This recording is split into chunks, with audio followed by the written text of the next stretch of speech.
When I loaded Paramount Plus on the day of the Challenge All-Stars 3 premiere, I wasn't very excited. Partly because I was about to use Paramount Plus. Above all else, I didn't want the show to get stale. And while it's true, I'll find a reason to be unhappy about anything, I thought my concerns were valid. But then the first episode started, Mark left the price stickers on the bottom of his shoes, he and Veronica high-fived over it, and I forgot all about whatever bullshit I was thinking before. Hi, I'm Lizzie Frizzle, and welcome back to the Recap Corner. Now with new corner. 2 episodes of the Challenge All-Stars Season 3 have already been released, and today I'm going to take you through my lingering thoughts, biggest takeaways, and burning questions about both episodes. Starting now. See if this door is big enough for my ego. This season, most cast members were shown making an entrance by getting dropped off in front of the mansion with 1 or 2 of their fellow contestants.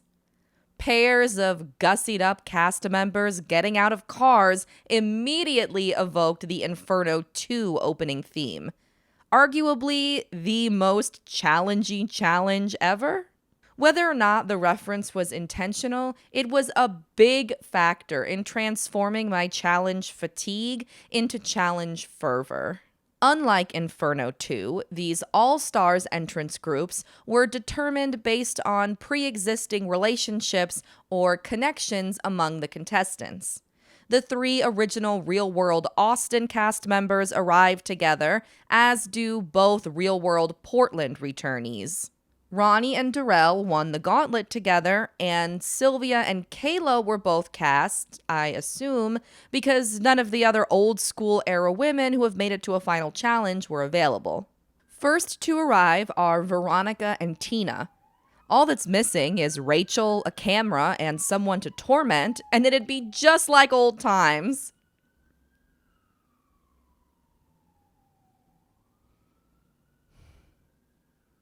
Do I even like this show? Ugh, yes, I love it.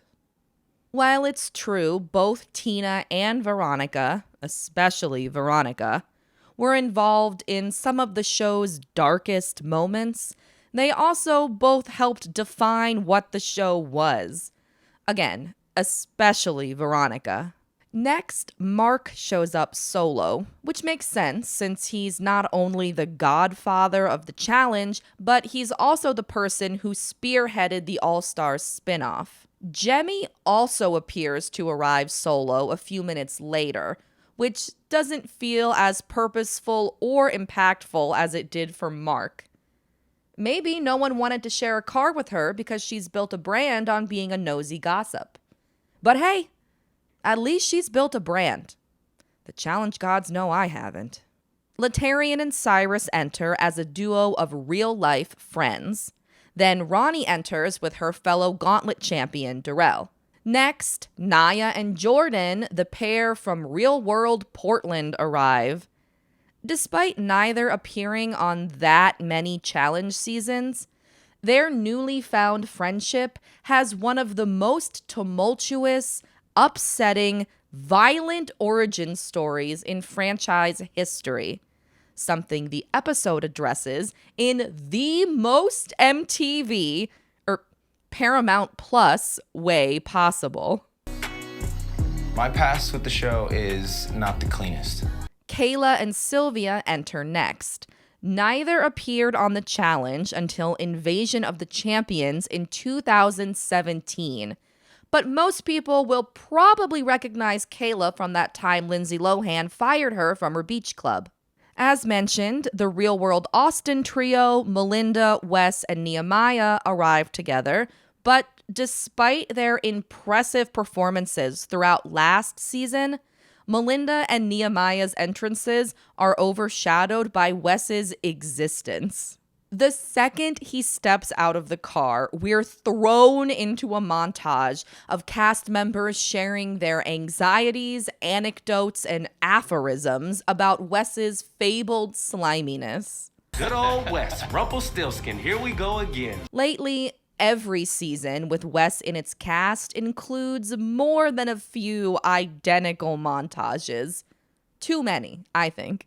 But it does hit a little different when the people in the montages were around back when Wes actually was kind of slimy, and not in the shticky character way he is now. To clarify, I'm not trying to insult Wes by calling his younger self kind of slimy. Most of the people who appear on a challenge come off kind of slimy at least once. And I'm kind of slimy for watching and loving it. Next to arrive are Kendal, Kellyanne, and Tyler. Kendal and Kellyanne bonded during All Stars 1, but I'm not sure why Tyler is with them.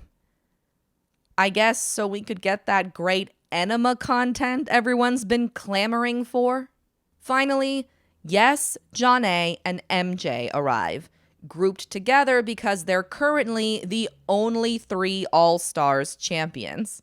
Because they're last, and because they're the champs, I wish their car was different from everyone else's. Like if it was painted gold, or if the windows were all covered in $100 bills, but then the driver couldn't see, so they crash. But it wouldn't matter because it's the winner's car, so you know they could afford the repairs. Cynthia, Brad, and Derek are the only cast members whose entrances aren't shown. They could have arrived together since all 3 appeared on Battle of the Sexes 2, or maybe Cynthia came solo and Brad and Derek paired up due to their deep bond as 2 of the bearded guys. Obviously, none of these relationships are secret. Everyone already knows that Melinda, Wes, and Nehemiah are from the same Real World season, or that Yes, MJ, and Jonna are the 3 All-Stars champions. What I want to know is how did the producers, and I'm assuming it was the producers, decide which cast members should arrive together? And did those groups influence, consciously or otherwise, which prior relationships other contestants felt most threatened by? Would different groupings have changed the early season politics? Probably not, but it's still fun to speculate. Decades of challenges have created dozens of possible relationship combinations within the cast. Most of them could have been grouped in a variety of ways. To name a few, instead of Tina and Veronica arriving together, Veronica could arrive with her Road Rules Semester at Sea castmate, Yes, and Tina could arrive with Cynthia, who Tina defended after her untimely elimination on Battle of the Sexes 2.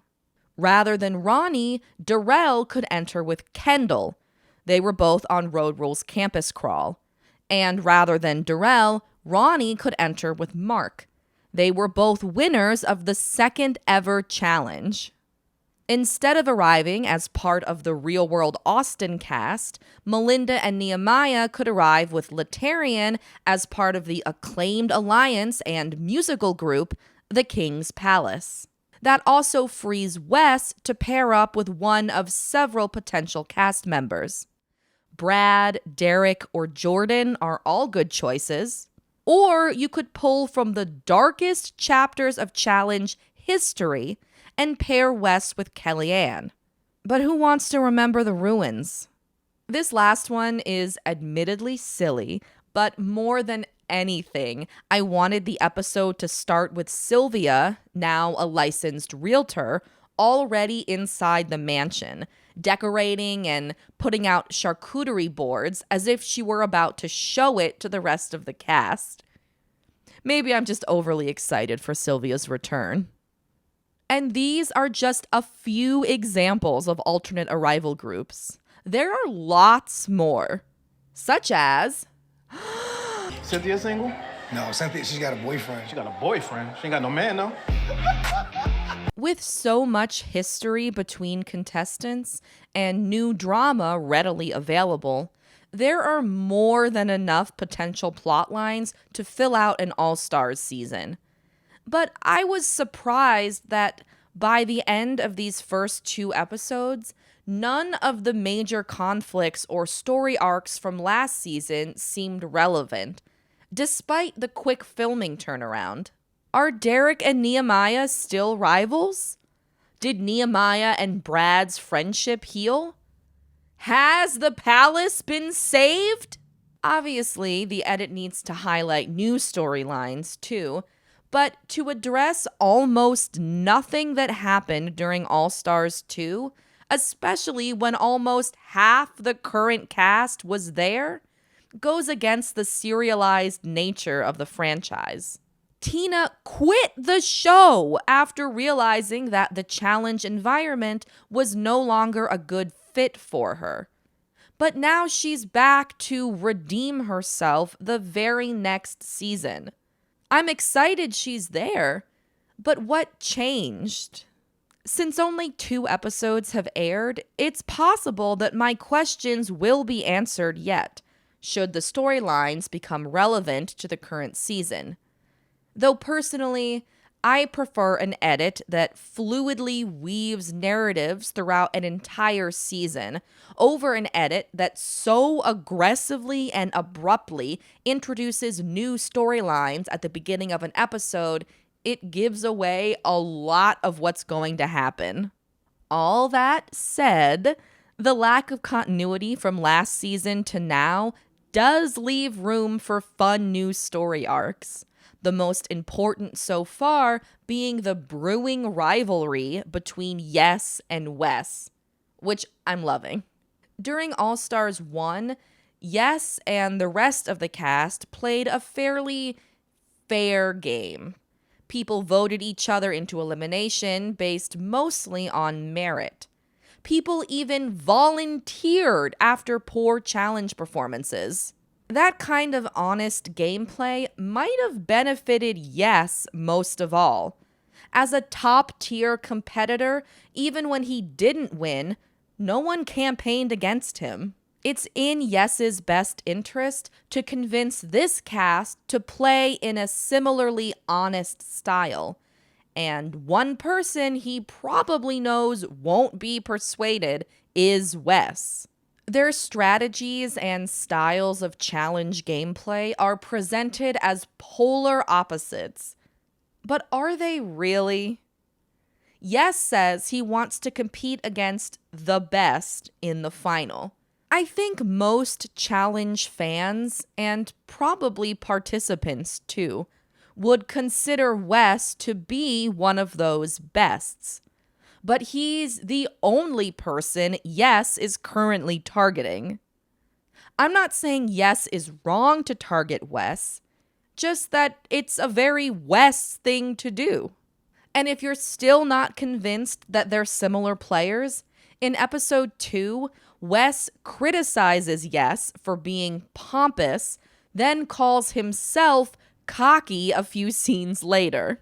It's been 18 years since I've done a challenge, and I'm not going to say how many years since I've been on a swing. Welcome to the Confessional Corner inside the Recap Corner, where I confess things in front of a camera. Okay, so this one time at writing camp, my sweet mates and I painted ourselves blue, and then there are 24 people in this season's cast, same as All-Stars 2. But so far, it feels like screen time and confessionals are being less evenly distributed, seemingly to make room for Tina and Wes to emerge as the season's first main characters. Tina was sent into elimination twice, so I get her heavy edit. But as excited as I am for Wes to join All-Stars, these first 2 episodes revolved around him needlessly. As a result, several cast members fell out of the edit, including Kendal as usual. Why has she been cast on all 3 All-Stars seasons if the editors continuously decline to feature her? She's fairly vocal about the show and has talked about being involved in multiple conflicts that, for whatever reason, never make the final cut. Brad's edit is also off to a quiet start. His only contribution to either episode is being Wes's friend. And unfortunately, Nehemiah is getting a similar edit after being one of the standout personalities and competitors in All-Stars 2. MJ also feels like a background character, but that's no different from last season. And I wish we would have heard more from all 4 eliminated cast members, especially Latarian. Instead, he was basically absent from the first episode, then got the I'm about to go home edit in the second. But no one gets it worse than Naya, who completely disappears 10 minutes into the first episode after she and Jordan let us know they're friends now. Naya's casting was kind of a big deal given her history with the franchise.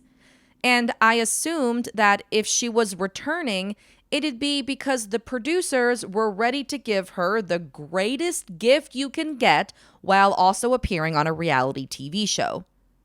A redemption arc. But so far, if I'm being honest and cynical, it's feeling like Naya's casting is less about Naya's redemption than it is about Jordan's. At the opposite end of the screen time spectrum, in addition to Tina and Wes, Veronica also gets an unsurprisingly huge edit, at least in the season premiere. But why did she refer to herself as the only 3-time female challenge champ? What about the Evelyn of it all? 2 edits that did surprise me were Cyrus and Sylvia's. They're somewhat prominently featured throughout the first 2 episodes, even when they aren't involved in central storylines. And I'm watching both to make impressive, unexpected runs late into the season, or even qualify for the final. I was also pleasantly surprised by Ronnie's edit. A true old school player, Ronnie's name was the one on the cast list, other than Darrell's, that made me most excited. But I worried that she might feel overwhelmed by a modern challenge like several other old school contestants seem to throughout their All-Stars appearances. Ronnie, however, has mostly talked about wanting to win and wondering what strategy she'll need to do so. Right now, she's being presented as a social outsider. She doesn't have any close allies that we've seen, and no one's approached her hoping to align. But somehow, she manages to avoid the elimination vote twice. In my French vanilla fantasy, Ronnie's safety is explained via a secret alliance with Darrell. Her confessionals about lacking strategy are setting up a masterful strategic game after she finds her footing, and her elevated screen time is the editor's way of letting new viewers get to know her. So they'll be as happy as I'll be when she wins the whole damn season. Or maybe she'll get eliminated next episode. It's really too soon to tell. Deep brush. It doesn't help. Tell me how to cheat or move on. We saw the cast compete in 2 challenges this week: Tunnel Vision and Out of Reach. In Tunnel Vision, players use tunnel-like peepholes inside a rock wall to memorize a pattern on the other side. First man and woman to correctly recreate the pattern at their station wins. My favorite part of this challenge is that TJ calls the series of colorful animals the cast needs to memorize a pattern instead of a puzzle. And while that was very personally satisfying to me, it doesn't bode well for how much I enjoyed the actual challenge. It was fine. People ran, people peeped, people recreated what they ran to peep. Derek placed 7th, way higher than I anticipated based on a lifetime of watching him compete in puzzle and puzzle-adjacent challenges. I was surprised that a few other contestants, Kendal, Johnny, and Jordan, struggled as much as they did. Wes and Sylvia won, 2 people who have excelled in similar past challenges, and colorblind Cyrus lost alongside Cynthia, who was competing for the first time in almost 20 years. The second challenge is called Out of Reach.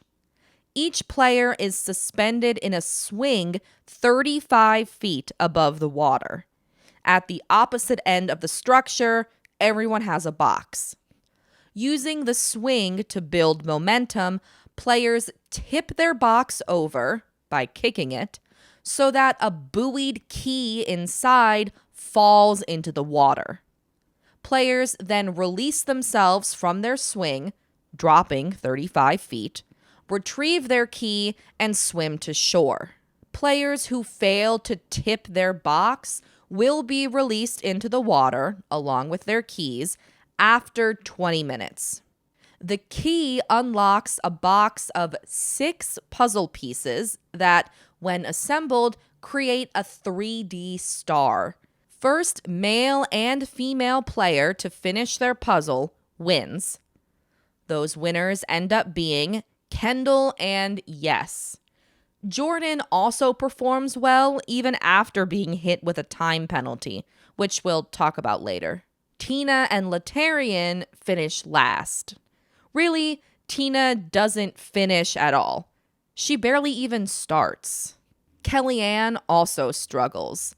In her defense, she had a time penalty too, but it still took upwards of 20 minutes for her to solve a 6-piece puzzle she knew was supposed to look like a star. Jemmy, Darrell, and Wes also flounder, but at least we finally hear the origin story of Darrell's famed fear of heights. When I was 5 years old, Mama made me get on this roller coaster. I didn't want to get on it. I was screaming so loud, they had to shut the ride down, and we had to go. Now you know why I don't like heights. Several cast members, Kendal, Johnny, Mark, Brad, and Jordan, all struggled to memorize the pattern during the tunnel vision challenge, but excelled at completing this more traditional puzzle. Is it just because the puzzle was only 6 pieces? I don't know.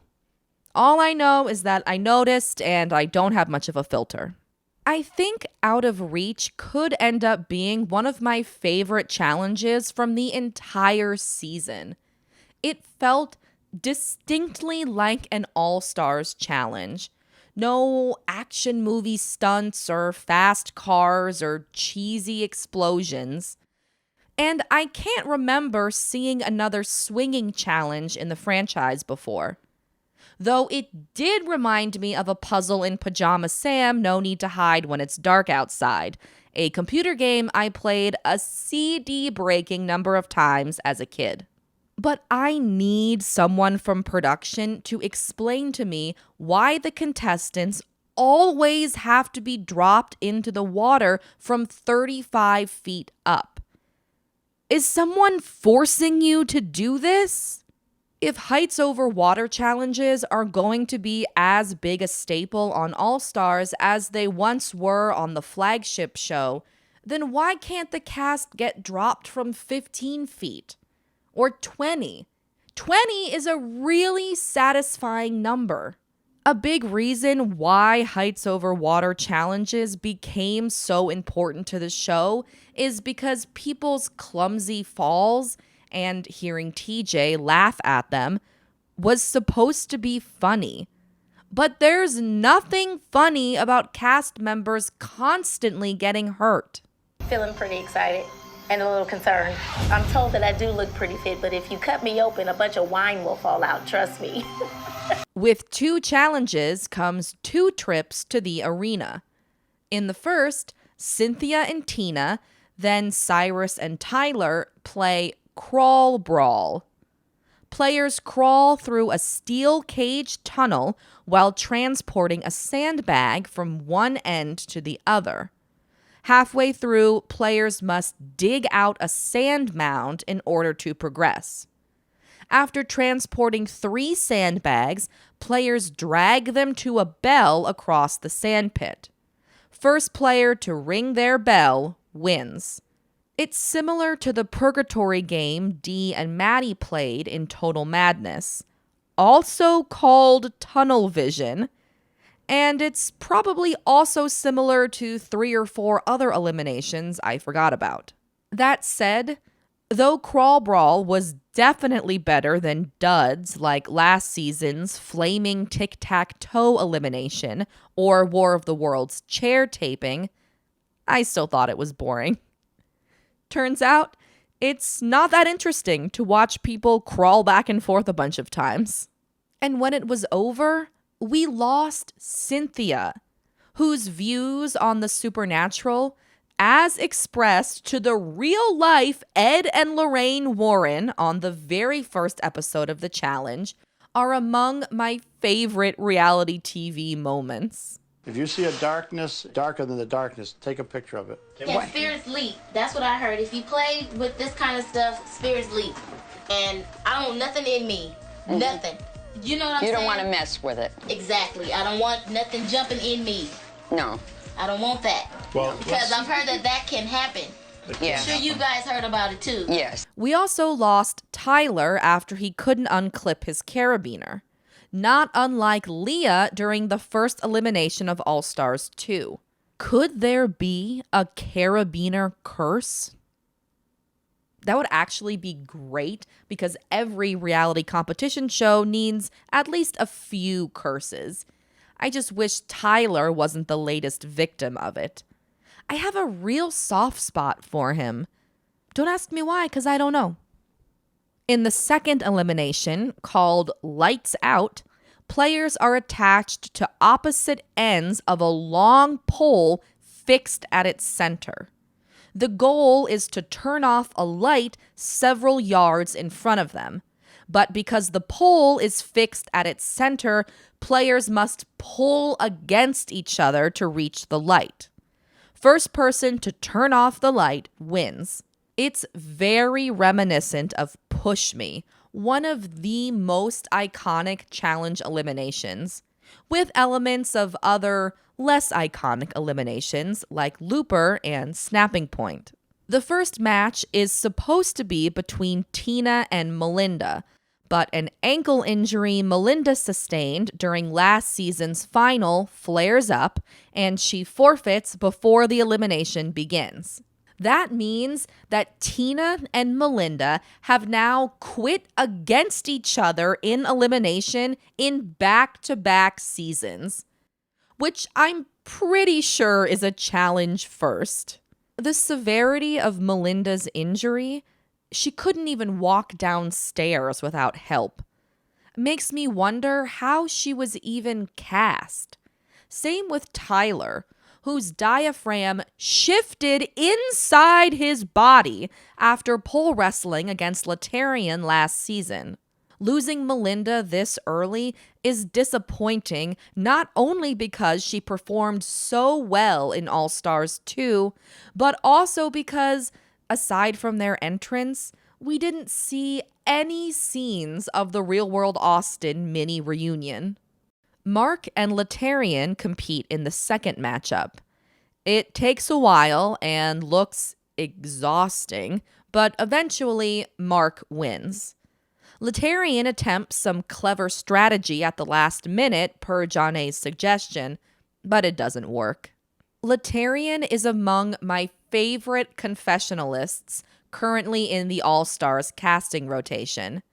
He shows a little more of his personality with each passing season, so it's a big letdown to lose him this early, especially since the chances of him being cast on 4 consecutive seasons is probably pretty low. Also, what happened to the arena's entrance hallways and all the slow-mo footage of cast members hyping themselves up in there?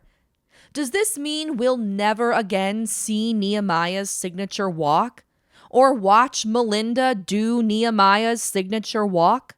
I am back on top of the game, baby. I'm riding my horse, and me and the horse get along really well, and this is the way it's supposed to be. After winning the elimination, Tina and Cyrus each earn a star, representing the 2 eliminated contestants.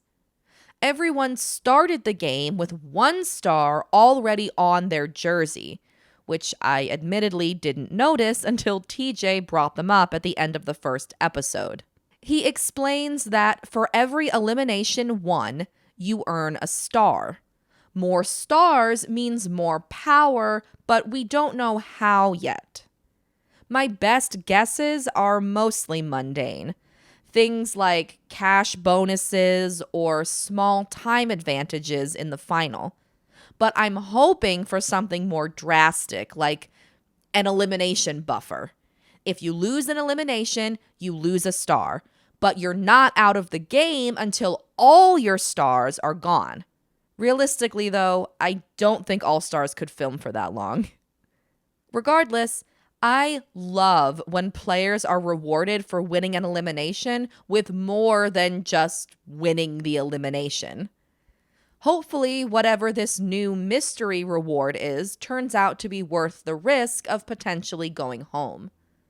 I'm also curious to see if the promise of vague power will motivate any contestants into volunteering for elimination in hopes of earning stars.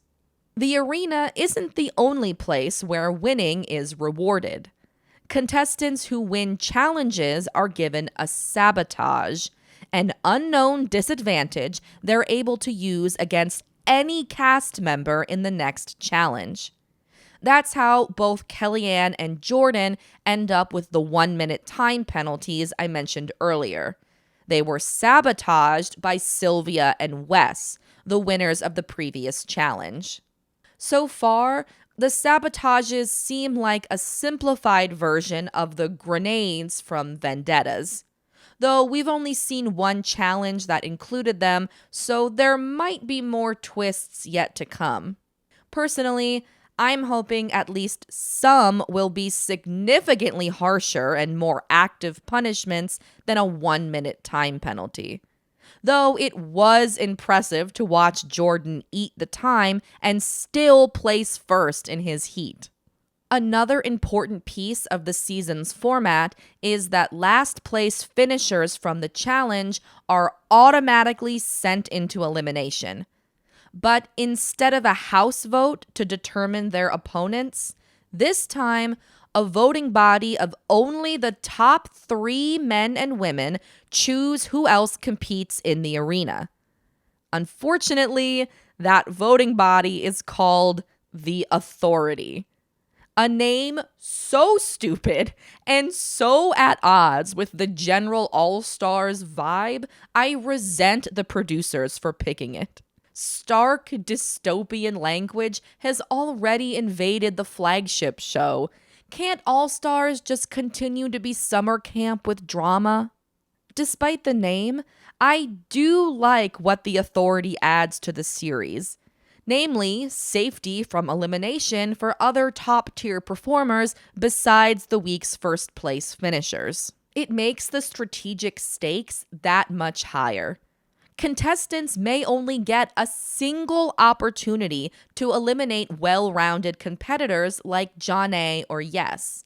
And honestly, I think it's very possible that Yes could go the entire season without placing below third. So the cast might not even get the chance to try to eliminate him. The last big piece of the season's format, as we know it thus far, is the cast itself. For the first time in franchise history, every contestant has previously qualified for a final. I'd love to say every contestant has previously competed in a final, but I can't because Naya got kicked off the show the night before she was supposed to. So while it's a great idea for a casting gimmick, It seems like producers struggled to find enough eligible and available women. Though I did appreciate Naya's self-aware reaction when TJ announced the theme. For the first time ever, every competitor here has made it to a final. I was hoping there'd be a prize increase for an all finalists season, but unless I want to donate the money myself, and to clarify, I do not. I accept that it's an unreasonable critique, but that won't stop me from complaining about it anyway. And everyone's like, oh my God, there's gonna be so much responsibility. You've gotta say someone's name. Shut the fuck up. I'll say all the names. I love saying names. From the outset of All Stars 2, the cast was content to send people into elimination based on personal relationships. Somewhat of a departure from the merit-based gameplay of All Stars 1. So far, All Stars 3 is landing somewhere in between. Obviously, Yes is the face of fairness, and Wes is the face of underhandedness, but in these first 2 episodes, Kayla out-strategizes them both. While in the Authority, she corners its other 5 members into announcing their closest allies. Do we all maybe want to go ahead and say 1 or 2 people that we definitely are not comfortable going in, and then we can go from there? The move reveals that Yes is close to Jemmye and Derek, and that Brad's closest ally is Wes.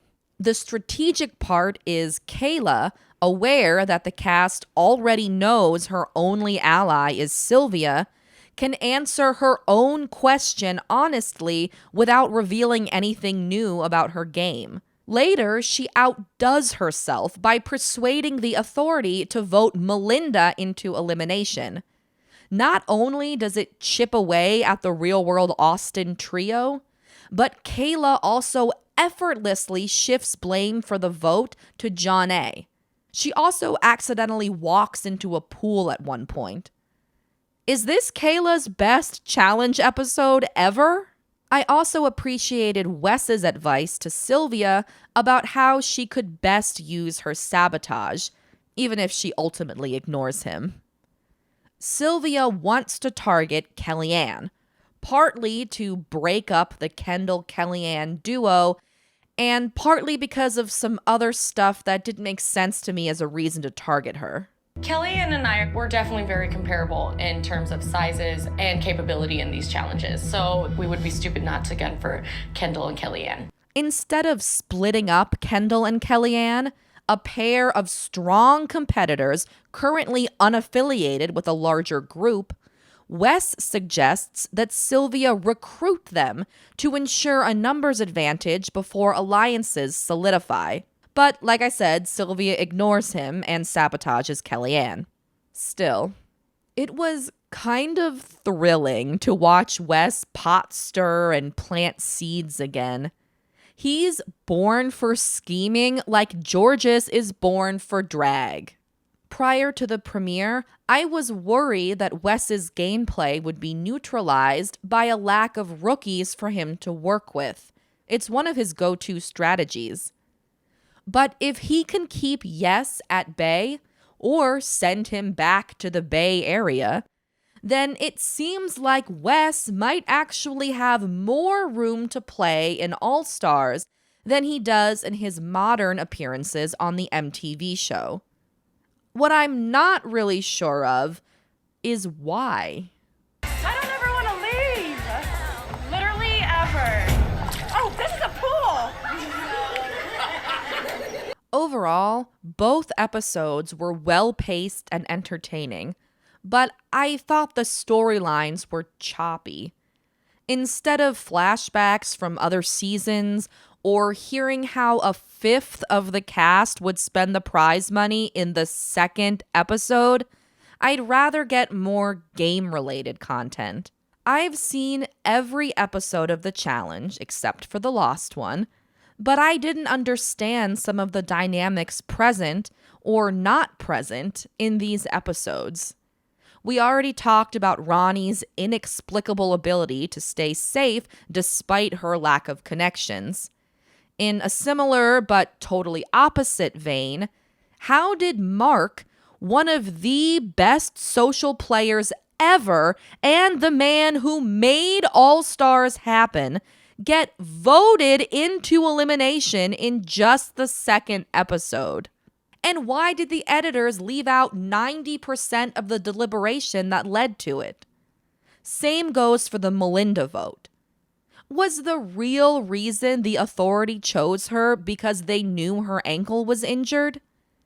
The edit made it insultingly obvious to us that Melinda was going to medically DQ. Did the cast know too? Also, how can Laterian name 3 people he doesn't want to compete against in elimination, basically announcing his closest allies, and then the authority votes none of them into the arena? But more important than all that, are Wes and Jordan in a secret alliance? Sure, both episodes are filled with confessionals of Wes praising Jordan's challenge abilities while simultaneously citing them as reasons to eliminate him. And yeah, Wes sabotages Jordan during the Out of Reach challenge.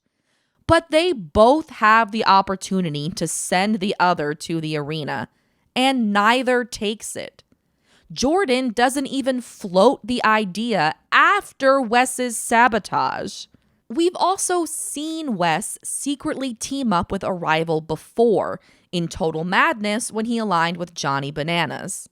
Even if they are currently working together, I'd expect Wes to have plans for axing or sledgehammering Jordan before the final. TJ tells us that it's a memory game, and my memory is I forgot what I was saying. Now I'm gonna read the rest of the miscellaneous notes I took during the episodes, but only the good ones, starting with a few more potential pairings the cast could have arrived in. Instead of the Nia Jordan redemption arc, producers could have paired Jemmye and Jordan, then redeemed Jordan for his ableist rap battle. Or they could have paired Jemmye and Kayla, then redeemed both of them for throwing Kaylee's mattress over the stairs that one time. When Melinda quit, TJ should have canceled the elimination and invited Tyler back to compete as Tundra for the rest of the season. Why wouldn't they just ask Cynthia back instead? Because I didn't think of that before I wrote the Tundra joke. I lack the self-confidence to wear most types of flashy clothing, so instead I dress vicariously through people in reality TV confessional booths. I'm happy to announce that the winner of the Wish I Could Wear It award from the first 2 episodes is Cyrus for his leather harness thingy. Honorable mentions include Kellyanne's arena look and Brad and Jordan's fun with hats. I appreciated the avian representation in both of these episodes. Who in the music department has the Smash Mouth preoccupation? Last season's finale and the promotional materials for this season use a really intense all-star cover, and episode 2 uses Why Can't We Be Friends? Speaking of promotional material, when the Challenge All-Stars 3 logo pops up after the opening scene, a voiceover says, "The best of the best of the best." This is All-Stars 3. This is the best of the best of the best. Does that mean that the All-Stars 2 cast was the best of the best, and that the All-Stars 1 cast was just the best? Now let's talk about the next time on the challenge segments. The one at the end of the first episode is the full season trailer. It features more of the Yes-Wes rivalry and a yet-to-come rivalry between Veronica and Kellyanne. There's an attempt by Sylvia to form a women's alliance called the Lavender All-Stars, I assume. Someone is carried out of the arena on a stretcher. Kayla is seen crying in what might be the phone call room. Hopefully, she doesn't get bad news and or need to leave unexpectedly. Lastly, Kendal warns that someone is picking them off one by one, which sounds like there could be two warring alliances similar to the All-Stars 2 dynamic. The next time on at the end of episode 2 is less eventful. It features more Yes versus Wes, and Kendal asking if she's allowed to use her sabotage against a male competitor. To which TJ says, of course. It's presented like Kendal destroys her game by sabotaging one of the big deal male players. But what are the chances the next thing she says is, okay, just curious, before sabotaging Sylvia? Of the 3 All-Stars season premieres, I was the least excited for this one. But for me, it turned out to be the most nostalgic episode yet.